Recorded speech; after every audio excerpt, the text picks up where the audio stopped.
এই 10টি কৌশলে সহজেই কমিয়ে ফেলুন আপনার মুখের মেদ। অনেক সময় দেখা যায় শরীরের চর্বি হ্রাস পেলেও কিংবা শরীরের চর্বি না জমেও মুখের চর্বিটা অকারণে ফুলে থাকে। কারোর এমনিই চর্বি জমে মুখমণ্ডলে, বিশ্রী দেখা এর ফলে।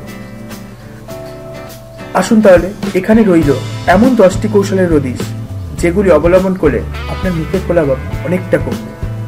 1 নম্বর, ফেস যোগা। গাল ফুলিয়ে হাওয়া মুখে ভরে ফেলুন। হাওয়া এক গাল থেকে অন্য গালে এমনভাবে ঠেলে দিন যাতে গালটা ফুলে ওঠে। তারপর আবার আগের গালে নিয়ে আসুন। শেষমেশ দেওয়ার ভঙ্গিতে বার করে দিন হাওয়াটা। রোজ 5 মিনিট করে এই ব্যায়ামটা করুন, দেখবেন আপনি কিছুটা উপকার পাবেন। 2 নম্বর হলো জল। প্রচুর পরিমাণে জল খান। এতে শুধু মুখের নয়, শরীরের আর কোনো অংশেই চর্বি কমবে, হাইড্রেশনের ভয়ও থাকবে না। 3 নম্বর, ঠিকঠাক খাওয়া দাওয়া। তাজা ফল, ফাইবার সমৃদ্ধ শাকসবজি, ক্যালসিয়ামযুক্ত খাবার বেশি করে খান।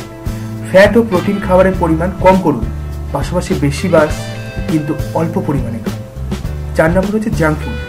রাস্তার ধারে এগরোল, চাউমিন, মোগলাই খেতে আমাদের যতই সুস্বাদু লাগ না কেন, মুখের চর্বি কমাতে গেলে এগুলোর খাওয়া দাওয়ার লোক কিন্তু সংবরণ করতেই হবে। অতিরিক্ত নুন, চিনি যুক্ত খাবার এগুলো ত্যাগ করতে হবে। 5 নম্বর হচ্ছে স্বাস্থ্যকর স্ন্যাক্স। স্ন্যাক্স বলতে আমরা শুধু চিপস, কুরকুরে, পপকর্ন বোঝাই না।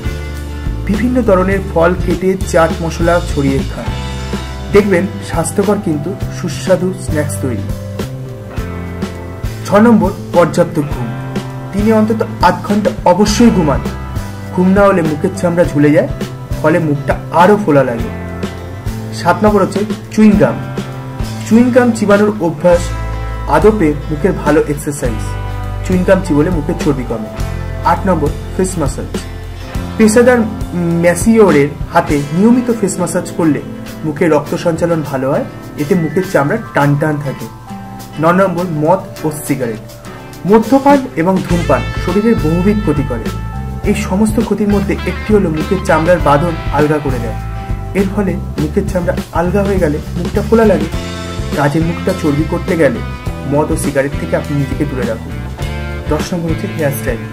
হেয়ারস্টাইল বদল অবশ্যই মুখের মেদ কমায় না, কিন্তু যদি ঠিকঠাক হেয়ারস্টাইল বেছে নিতে পারেন তাহলে মুখটা অনেকটা সরু ও লম্বা লাগবে। আসুন তাহলে এই চ্যানেলটা যদি আপনাদের ভালো লাগে তাহলে আপনারা অবশ্যই সাবস্ক্রাইব করবেন।